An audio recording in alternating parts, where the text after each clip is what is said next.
Okay, so actually, let's just kick off. It's week 2 of the road to WrestleMania, and we got a lot of Becky Lynch this week on both Raw and SmackDown. She was kind of the key to both shows, overshadowing just about everything else. Like the main focus of both shows was really Becky Lynch. And you saw both segments on Raw and SmackDown because she opened both segments or both shows. I'm Yeah, sorry. yeah. I watched the whole episode of Raw, um, but I SmackDown. I watched like the first hour, and I don't remember like right after that Ali and Orton match. I just remember waking up on my chair and on the recliner, being like, "Oh shoot, I need to go to bed."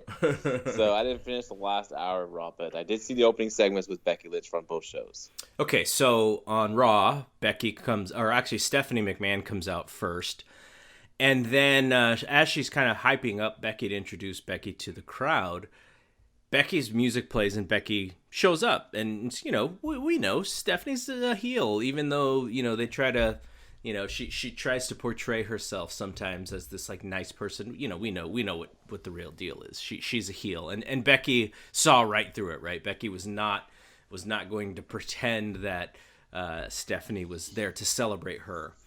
And so couple of things immediately that I noticed, and I know that this first one is really nitpicky, but the storyline is that Becky had hurt her knee, and we talked about this on the Royal Rumble show, where she originally got injured, and so she comes out, and I think the idea is that everyone knows she's injured.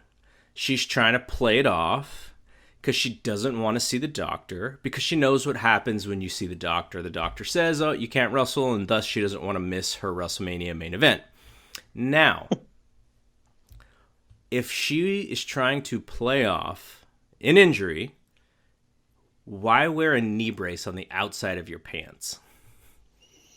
Yes. Why? Why do that? And also, the storyline is kind of confusing to me because like the heels are supposed to be the company, right? That's what they wanted. They want Stephanie to be the heel, Triple H to be the heel in this situation with Becky, but they're just basically telling her to go see the doctor. So what heels are they when they're actually looking out for the best interest of their athlete, right? Just completely confusing. I'm not. This is like almost too creative. Like they're out there being smart with the storyline, but I just think it's working against them. Okay, so I felt exactly the same way as you. Yet, both Brian and Dave loved this segment on Monday. They thought it was great. And look, I think the crowd reacted to it, right? Like the crowd reacted really well. But I just thought there were holes. And I found the anti-doctor thing to be so funny because as Becky was being so stubborn about telling Stephanie she was not going to go to the doctor, I'm screaming at Becky going, just go to the doctor. Like, get your leg checked. You need to be 100%. And that's what Rhonda told her too, right? It was like, we want you 100%. And she's so paranoid that they're going to take away the match from her that she's decided to just be this rebel. And doesn't Becky know history? Look at CM Punk. He had an injury. They told him you're all right to keep wrestling. What's she worried about? They're going to send her back out there. I know. Or just sign a couple autographs for the doctor, man. Come on. So maybe that was 20 years ago in wrestling. I don't think you can do that anymore. But yeah. So look, this is more a problem with the writing of it. It's not a problem with Becky. Like, I think Becky has been really good. Like the Ronda standoff that we talked about last week, where I thought the best part of the whole thing was how composed she was throughout. Like, because Ronda plays such a mean character when she's pissed off. And I was like, wow, Becky's just right in there, like not batting an eye, not blinking. And she did the same thing with Stephanie and then with Triple H on SmackDown. But this has happened too many times, and I'm really bothered with it, which is, why is the hero sucker punching people? Exactly. That's the part that I don't get. I mean, Stephanie's just telling her to go to the doctor. You know what I mean? Like, come on. It just, I mean, I know they're trying to be, Stephanie's supposed to be the heel, Triple H is supposed to be the heel in the situation, but how can you really be a heel? Like I said, when they're just telling you to get your leg checked out for the, they're looking out for their athletes. And then I did not like the SmackDown segment at all. This is interesting because I liked it a lot better because I thought it was way more logical from a heel perspective, right? Like Triple H played heel in this segment, trying to create a truth that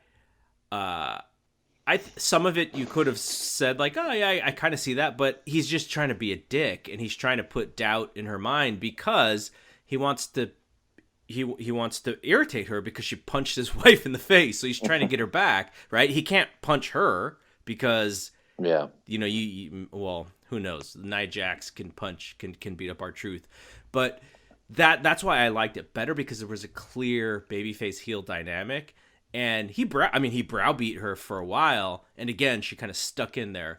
But before we get to that Triple H segment, because we'll break it down a little bit more, but Ronda in the back as Becky is about to leave, I thought Ronda like spoke the most truth out of anyone on the whole show, where she's basically saying like, quit your crying, nobody's against you, get your knee checked, because when I wrestle you, I'm going to beat you up, and I want you 100% when I beat you up. And I just thought like, wow, that was like, when Ronda feels it, like when she absolutely feels what she's saying, she could be a pretty darn good promo. And I thought that was one of her better ones, because she didn't really take a breath. She just ripped on her for a minute.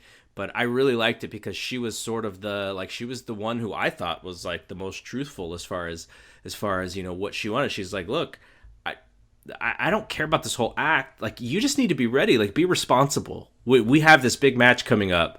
Be responsible and be ready so that we can, main event this show. It's kind of a big deal. Yeah, the promo I thought it was a little rushed. I think she needs to slow down. She's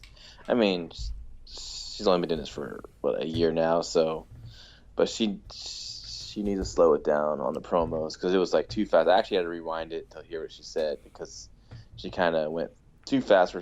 She mumbled some words.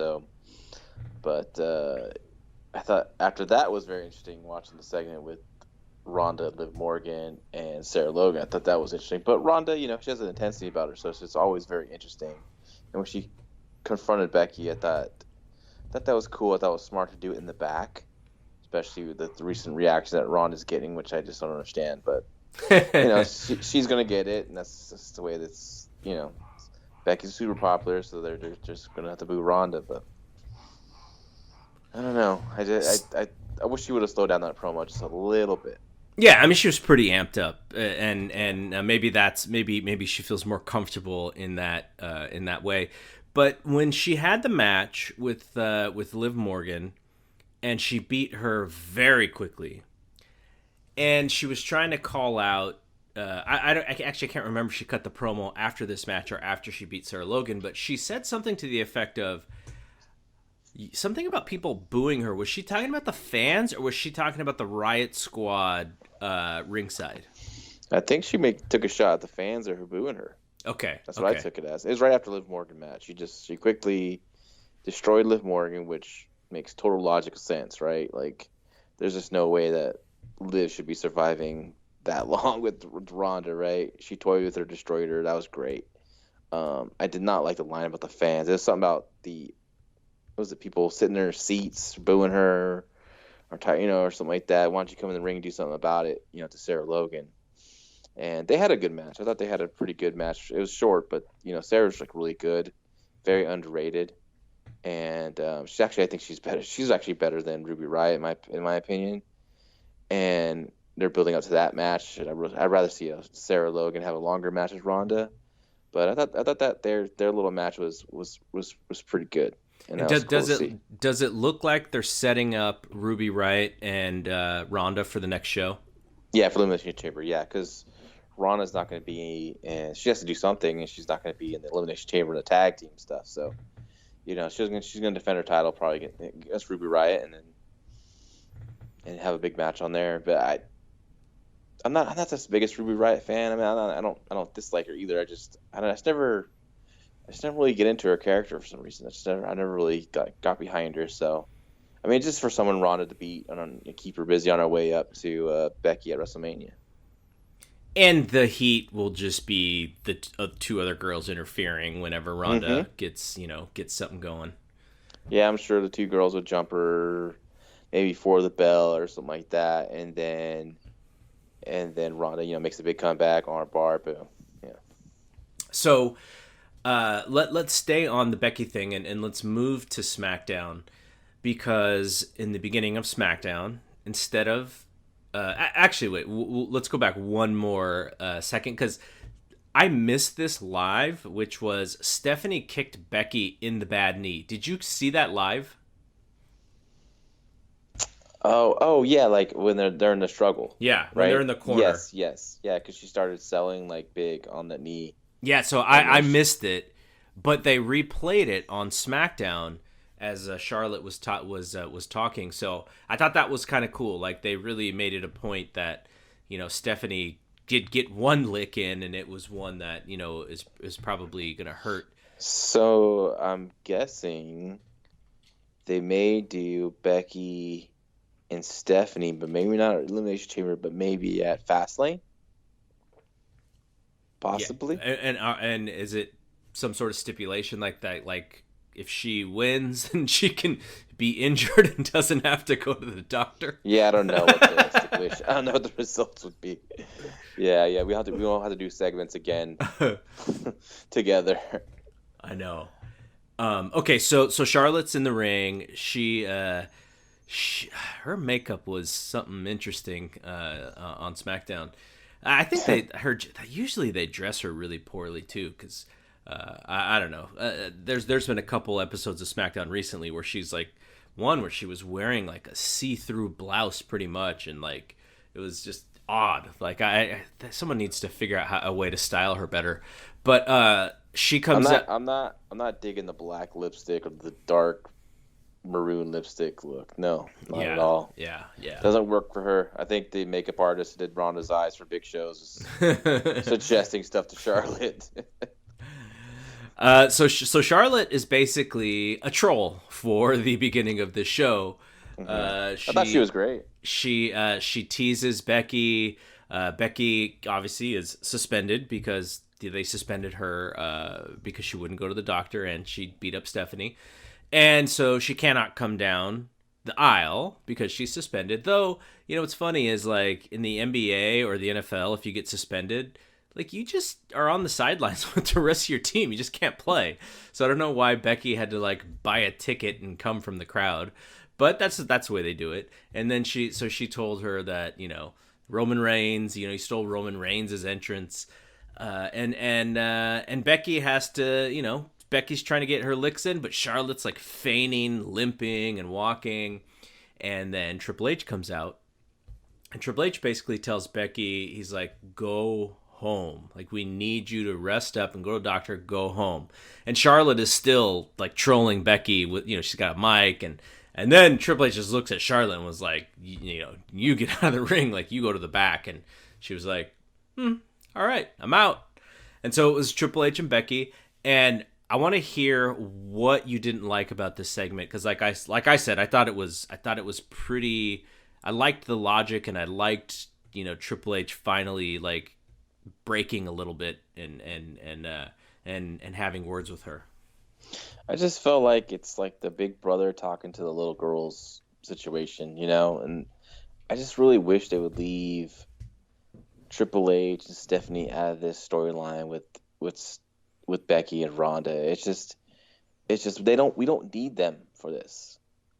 It's almost like it's Becky's a hot thing they have, right? So they're attaching themselves to the storyline, and we just don't need it. And I just kept sitting there thinking, like, we don't need you here, Triple H, for this.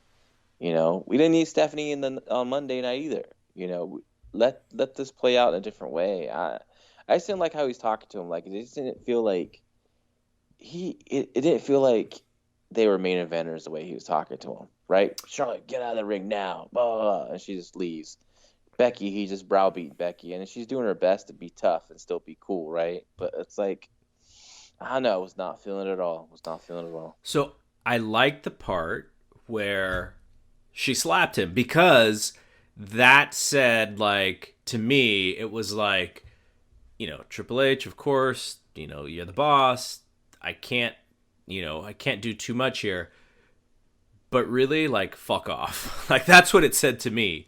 Mm-hmm. And then when he did leave the ring and she got the dig in, about his wife, I thought that was good as well, because, look, like, Becky's whole character has been like this weird hybrid of like jackass slash rebel, right? Like, I think I wish she didn't have as much jackass dick in her as she does, but that's kind of what's been working with the fans. That true-hearted babyface doesn't work, and so then they have to give her a little bit of an edge to get her to be cheered.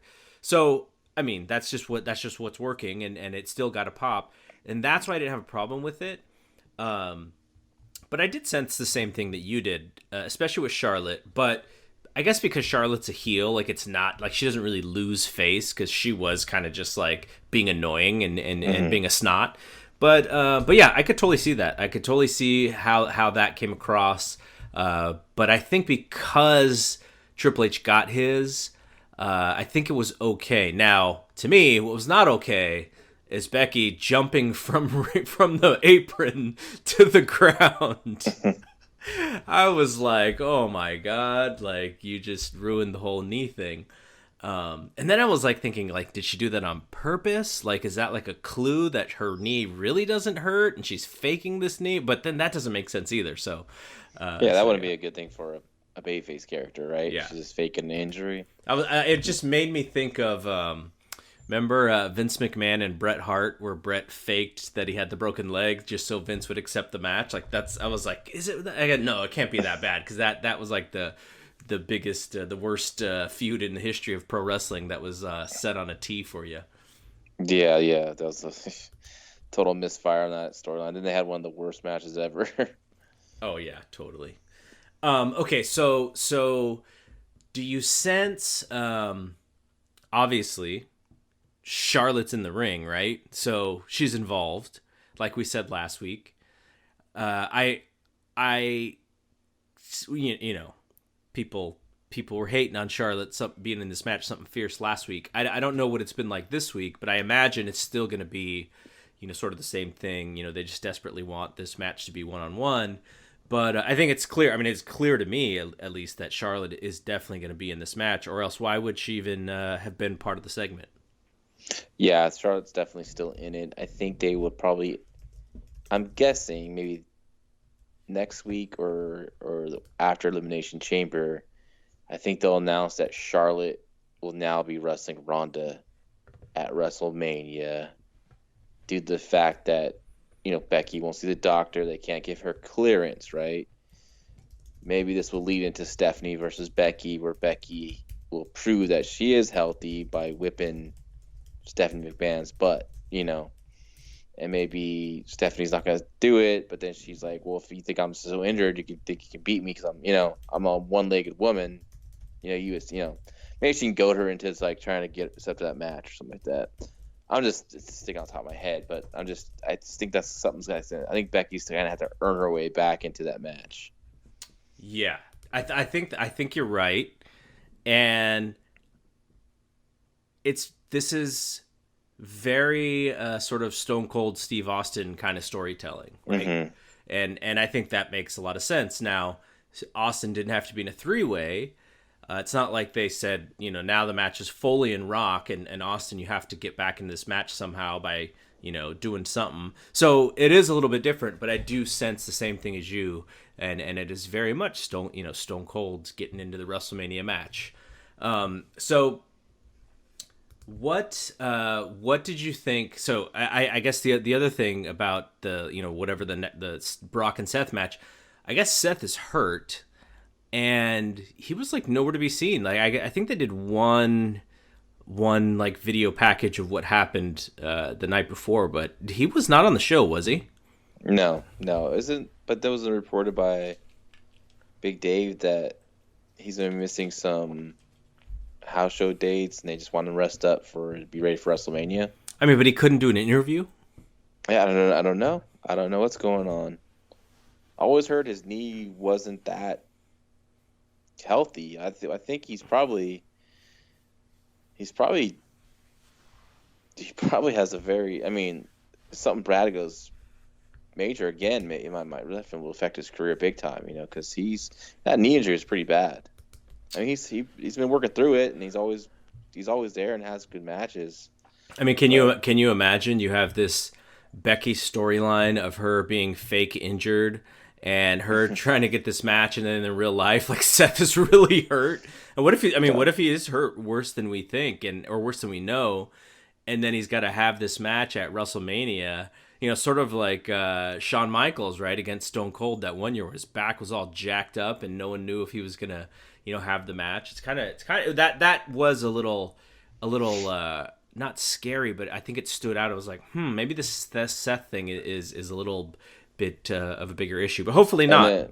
I wonder how they're gonna keep it going if he has to be off TV, or they could definitely do like some sit down promo stuff. They can maybe one of those, Brock Lesnar sit down things or something, Seth sit down interviews. But I mean, I'm sure they want to do more than that. But we'll see. Hopefully it's nothing really too serious, nothing too serious, and he'll be back soon because he was definitely missed on the show. Yeah, for sure. So on the flip side, his old buddy in crime, Dean Ambrose, is now doing like I don't know. He was like kind of doing like slapstick humor with EC3. Made EC3 look like the biggest goofball on the show. But then they had a match, and EC3 did win the match. And I almost feel like if this is the case and Dean is on his way out, he had like the best performance that I've seen from him in forever. It was definitely the most entertaining he's been in a while. I was not liking what they were doing with EC3 right there, making him look like a total dork. Goofball. But then they tried to make him look like sort of a sex symbol with Alexa there, but even in that, he was kind of looking like a goofball. Yes, very much so. And I think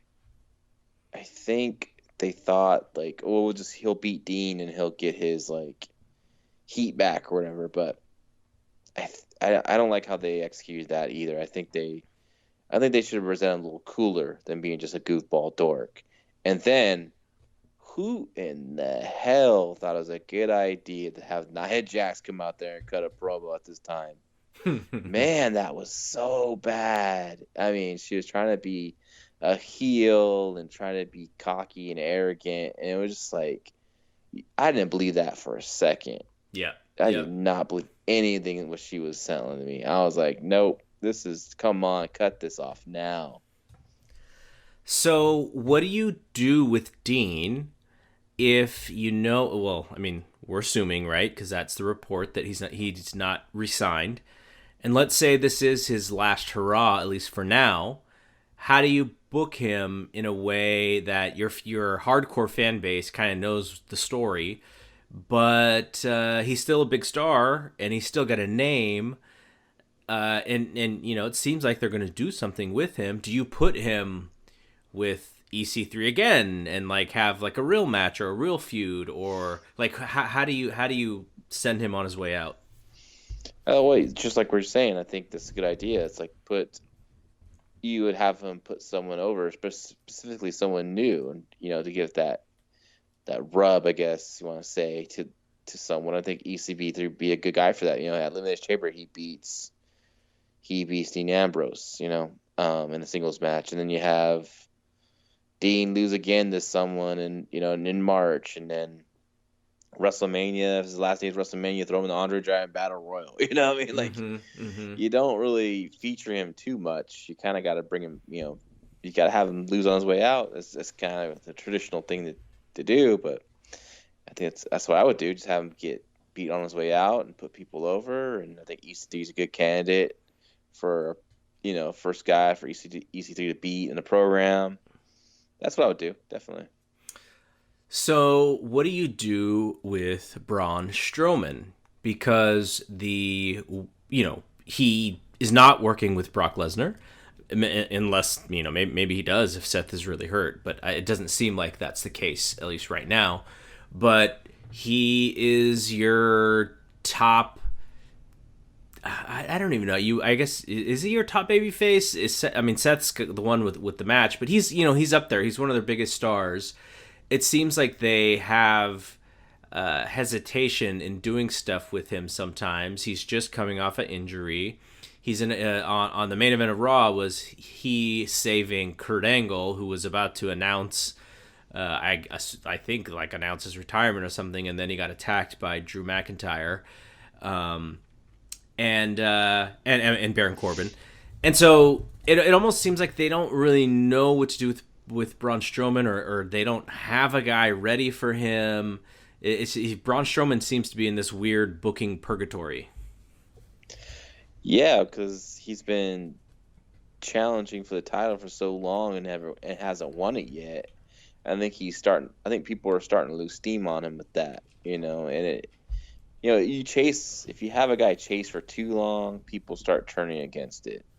I've seen it happen a lot. And what do you do with this guy? I think you can kind of try and stretch out this program with Corbin and Drew McIntyre, with Angle. They can rematch at Elimination Chamber with a tag match between all four of those guys. They could have him destroy Corbin in some kind of special stipulation match at Fastlane in March, and then at WrestleMania, they can have Strowman versus Drew McIntyre. Now, what you do there is very interesting because we believe that Seth will beat Brock Lesnar at WrestleMania. Things can happen. Vince can extend his contract, Brock's contract. He can retain. There's a lot of factors that could happen. Brock could say that if he loses this match, he's going to AEW. Yeah. And, so you have to have someone ready for Seth, and then Drew would be a good program to start with, or I don't know what the Undertaker, how he's feeling, or if he's gonna be wrestling at WrestleMania, but you could do a Monster Among Men versus the Dead Man at WrestleMania, keep it very short because there's limitations definitely on Undertaker now, and I would actually have Strowman beat Undertaker here because we are, Undertaker's already lost at WrestleMania, and it's not a big deal if he loses anymore. And, Strowman needs it more than Undertaker needs it. So you could do something like that. That's probably be one of my first choices to do. But if you don't have the Undertaker, I could definitely stretch out this program, with him and with Angle and Drew and Corbin and all that. So in the mix too. So you could do a bunch of different things there. But those are two scenarios I have. By the way, what do you think of the Undertaker basically saying he is open for bookings? You can book him at undertaker@getengagedmedia.com. There's nothing about WWE on his Twitter account right now. Is this a rib? I don't know. I don't know what it is, but if you go to his Twitter account, twitter.com/Undertaker, me and Dave talked a little bit about it yesterday, but it says official page of the Dead Man, business inquiries /booking, Undertaker@getengagedmedia.com. And there is no reference to his WWE career on this Twitter page. That's bizarre, man. It's almost like he got hacked or something. I don't think he's going anywhere, or Vince I think he's a job, has a job for life there. So, and as long as he can still somewhat go, they'll bring him out there once or twice a year. So, okay, but what if Undertaker's like, I did both of these Saudi Arabia shows for you. What am I going to do for WrestleMania? And Vince is like, you know what? I don't think we have anything for you. Now, Undertaker, I don't know what his contract is like. I don't know if he has like a yearly deal or if he's got like a multi-year deal or maybe it's a handshake deal or whatever it is. But what if he's like, all right, well, I'm a free agent. Like, you know, if you don't want me at WrestleMania, maybe there's other stuff out there. Like, I would normally agree with you 100%, except for the idea that I think all these guys are going to be using AEW as leverage. Like, wouldn't you? Yeah, I mean, I wouldn't think the Undertaker would have to worry about that kind of stuff. But and I'm not saying that I know anything. I'm just trying to think of a reason why he could have done something like that. Yeah, that's strange. Unless it's just his bookings for inquiry about autographs or something like that, or other stuff. But yeah, it's strange. It's something definitely we should monitor in the next couple of weeks. But I can definitely see them doing the Undertaker versus Strowman match. That seems like a WrestleMania match. Strowman needs a big something. If he's not getting the championship, a win over the Undertaker would be good. Be interesting how the fans take that match, but it's fresh, it's new, never been done. It could be taken as a special like mega match, and maybe the fans would just be interested in these, popular character of the day versus such a legendary character, from the WWE history going at it. We'll see. Yeah, absolutely. I think that could be a good thing for Braun because, in the last few years for WrestleMania, at least maybe not last year, but previously it was using Undertaker to get Roman over, and Braun could be used the same way. He's a babyface. And so at some point they would have to sort of figure out a way to make him still mean but still a babyface and not really be in between. But yeah, I think that would be a really good usage of both of those guys. But we'll see what happens. What about Cena? I sort of see Cena the same way that you saw Undertaker, which is you could have Braun face Cena, but it seems like Cena I think Cena's got like stuff going on until maybe right before WrestleMania. Mm-hmm. But I mean, you could use him the same way, right? If you wanted to have like this big semi-main event match. Well, originally, right, it was Lars Sullivan. Yeah, was supposed to take out John Cena in the Royal Rumble or before the Royal Rumble, knocking him out of the Royal Rumble. I believe that was the storyline plan. But with all this drama with Lars Sullivan and whatnot, who knows what's going to happen to him? So let's just count him out for now. Boom, no Lars Sullivan in this deal. So what do you do with John Cena? So now I'm kind of liking this Strowman Undertaker program, right? Yeah, I'm liking this match. So this is where I put Drew McIntyre versus John Cena. I would love that. And this is where Drew McIntyre beats John Cena at WrestleMania. And if still the plan is for Seth to beat Brock at WrestleMania, now you have an opponent in Drew who just beat John Cena, ready to challenge Seth Rollins for the title. So that's my card. We gotta call Vince right now, because you just made WrestleMania so much better than I thought it was going to be with just two matches.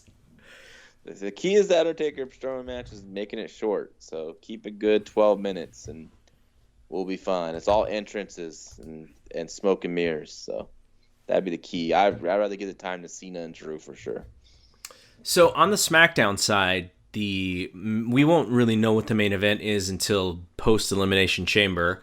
Elimination Chamber is next weekend, so we still got a little bit of ways, but they're doing the 6-way where Daniel Bryan is in the 6-way, and we talked about this last week. Not too big of a fan of him being in the match, but this is kind of how they generally do it anyways. Do you sense that they are going to move away from Bryan before WrestleMania? I don't sense it because they have him with this new belt. He's the planet's champion. They just put Rowan with him. Rowan is his intellectual friend.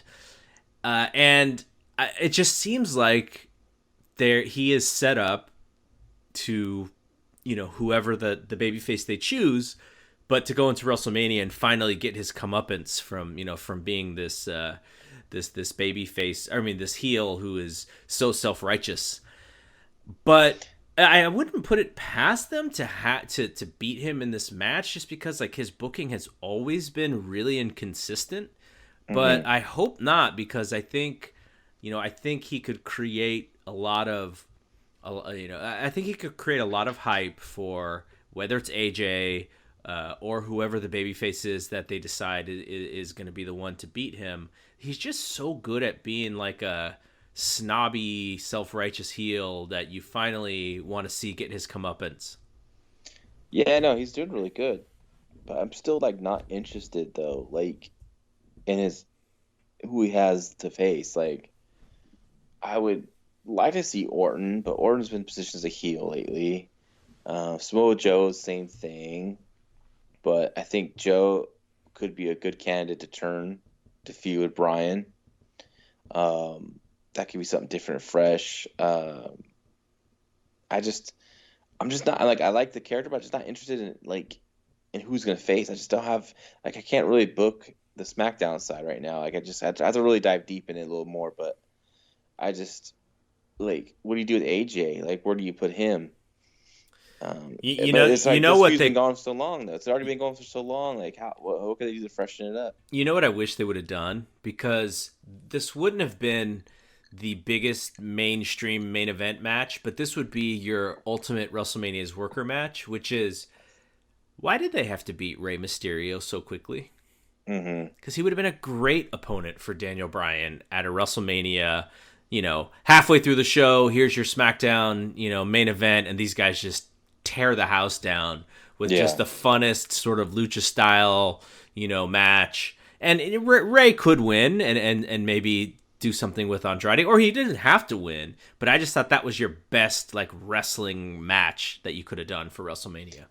Yeah, Rey versus Daniel Bryan will be a lot of fun. I'd like to see that for sure.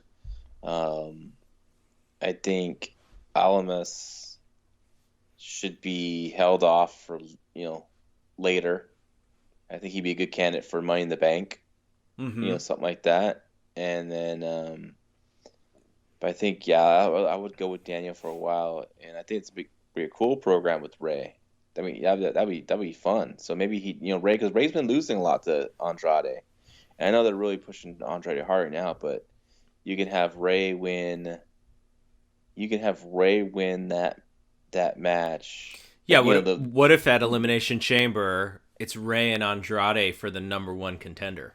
Yeah, and then Rey finally beats Andrade to set up the WrestleMania match, and then Andrade can beat, like, let him go over Ron Killings for the R-Truth for the U.S. title, give him the U.S. title for a while. Then he wins Money in the Bank. Yeah, and then he finally maybe Rey finally beats Daniel Bryan that same night. Andrade cashes in Money in the Bank, right? And then you can kind of redo their program again with this time Rey chasing Andrade. Yep. Or something like that in the summer. So, that'd be cool. I think Rey'd be a nice candidate. And now I'm into this. Now I want Rey versus Daniel Bryan. Good job, Gary. I like that match a lot. When I can impress you with booking stuff, then I think I've done a pretty good job.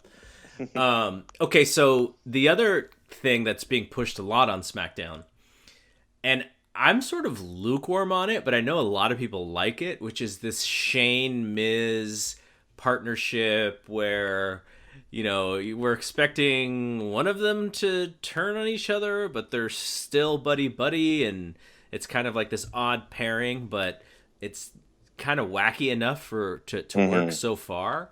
Like, what do you think the end game is here? And do you think the end game is WrestleMania, or do you think they kind of have found something that they could let ride a little bit longer? I still think the end game is going to be a singles match at WrestleMania between the two. That's what I feel. That's why I think it's been setting up for a while. And Miz has got a turn, right? I would think he's such a natural heel. Um, they lose the tag titles, they start blaming each other, or he puts blame on Shane, or who knows? I mean, I'm very I'm just like, yeah, I'm very lukewarm to this whole storyline. Um, I think they'll retain the titles against the Usos somehow, some way, and then I think I can see them losing it on at Fastlane or on a SmackDown early in March to start their program. I mean, it is sort of a, I would say a not as creative Chris Jericho and Kevin Owens best friend storyline. Mm-hmm. Like, it seems like that's kind of what they're trying to do, but there's just no Chris Jericho and Kevin Owens in this story. But yeah, I mean, I would assume that you're right on this. I just like it's almost like it started too late, and there's not enough friendship built up for the breakup to really mean anything yet, which is why I was wondering. Yeah. I mean, like I said, they survived through February as tag champions, and it's still a little bit rushed, but maybe they can. It'd be kind of cool though if like they hold the belts for a long time, and they can constantly survive being champions, and they finally break up. But I think it's going to be a quick turn by Miz, and they'll have a singles match at WrestleMania because Shane has to have his match. Since he's been back, he's had his WrestleMania moment, I guess, right on the show. So they gotta, because he did draw the big one, right, with him and Undertaker on the cell. So Yep.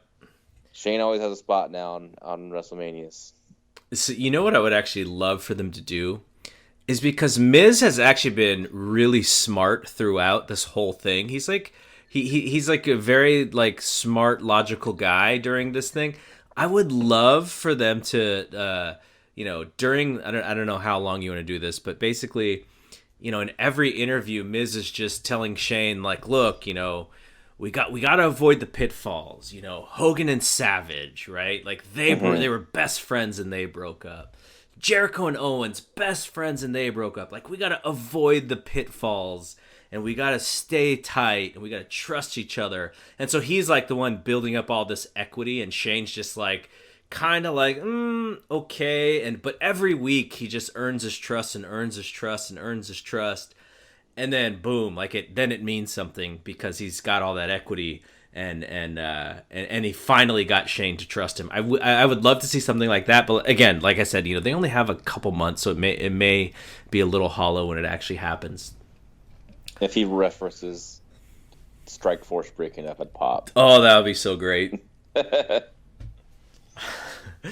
Okay, so is there anything else that we should talk about? I kind of just wanted to hit the major points because one of the things I noticed is, and we'll talk about this when we talk about Raw, which is on this episode of Raw that we're going to cover, which is episode 5.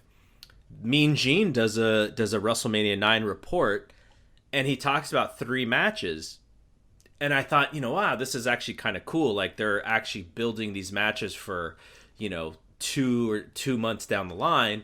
And I was like, well, why doesn't WWE do this now? And then I go, oh, because they still have 2 pay-per-views to build to before they can actually build to WrestleMania. Yeah, exactly. They have so much to go. Plus, now it's a different ballgame. Like, they don't have squash matches on TV, to slowly build to these big matches on the pay-per-view. Now they have matches every week. So it's harder to do that. So you have to put something on there to draw the ratings, right? Yeah. I just didn't. What I thought, like, on this episode of Raw, like, they do so much, like, they give like an angle, but then they'll pay off that same episode. Yeah. Like, for example, like the Bayley Sasha Banks versus Nikki Cross, who I guess is a heel today, and Alicia Fox, like, they have a match set up for later tonight, but as the entrance for Bayley comes out, like, they Cross and Fox beat the hell out of him and beat him on the rampway, and I thought that was really cool. But then we go to commercial break and come back, and now the match is starting. and then Sasha and Bayley go over. Like, I would much rather see them take out Bayley and Sasha and then come back next week with the match. Like, I think like it's easier work for the writers because now you have this match next week. Yeah. Right? Yep. It's easier for the fans to look forward to something next week. Same with I don't know, kind of almost the same thing with like Finn Balor and Lashley. I thought that was something similar to that. They could have had Leo Rush, get a cheap win when Lashley does something behind the referee's back and actually is the one that really caused Finn to lose and humiliating loss with Leo Rush getting the pin on Finn Balor. So then the next week you come back with another revenge match, right? With Finn Balor beating Leo Rush, which is closer to a match with Finn Balor versus Lashley. Like, you can kind of stretch this stuff out. I feel like they just do everything within the 3 hours because they're just trying to fill 3 hours. Yep. And it just like makes it harder for the writers and everyone else to figure out, okay, what are we gonna do next week for 3 hours? Yep. Like, that's all. I noticed. That's what I noticed when I'm watching this Raw. And it's funny also because I remember we talked about this on our way up to APW on Friday, where we're talking about like, oh man, the struggles of watching a 3-hour Raw, right? Doing that, especially for this segment, for our Road to WrestleMania segment. And our good buddy, shout out again, as we do every episode, Heartbreaker David Rubio. He said, I just watched the YouTube. Now, I tried, bro. I tried the YouTube, but like, I'm kind of a completist with stuff. Yeah, me too. And so when it's clipped and I'm not getting the full, like, I feel like I'm not getting the full story for me to talk about it. So I had like 3 segments in on YouTube, I had to stop and go watch the whole 3 hours of Raw. And luckily, I don't know, I think I had a coffee or something because I was actually pretty good. I actually went through it. I start a little later. I start like an hour and a half later, so I get a little fast forward action going. That's the way to do it. You have to do it that way. You can't watch it live. Oh my goodness, yeah, So I survived, but I was too tired for SmackDown because last week I decided to watch the Raw 1993 episode 4 after SmackDown. This week I'm like, hell no, I'm watching Raw 1993 before SmackDown. So I was pretty tired. Like I said, after that really good, I thought really good Ali versus Orton match. I really enjoyed that match a lot. Yeah, no, I thought it was good, and the finish was very creative, and that was awesome. And I like the fact that Ali is right there with the guy. I mean, this is Randy Orton, the 9-time champion or whatever, and Ali's with them pretty much the whole match. So I thought that was really fun. It was a good mix of styles. It was a really good TV match. I really enjoyed it. Maybe a little more of I like Ali anyhow, but it kind of made me a little more of a fan of Ali. Like, I just love that drop kick on the outside, which sent Orton over the table. Yeah, and then Ali ends up with like a gnarly black eye. Yeah, that's crazy. I don't know why TMZ had to cover it. Like I said, it must be a slow quote unquote news week. Yeah, exactly. I mean, shit happens all the time in wrestling matches. Big deal. Absolutely. If I shiner. He's at it for 2 weeks. So I know definitely if people haven't watched SmackDown or there's one thing to watch. I say definitely if you want to watch a good match, I say definitely check that one out. Yeah, for sure. Okay, so that'll end the Road to WrestleMania segment this week. As the card evolves, we will talk about every important thing from here until WrestleMania.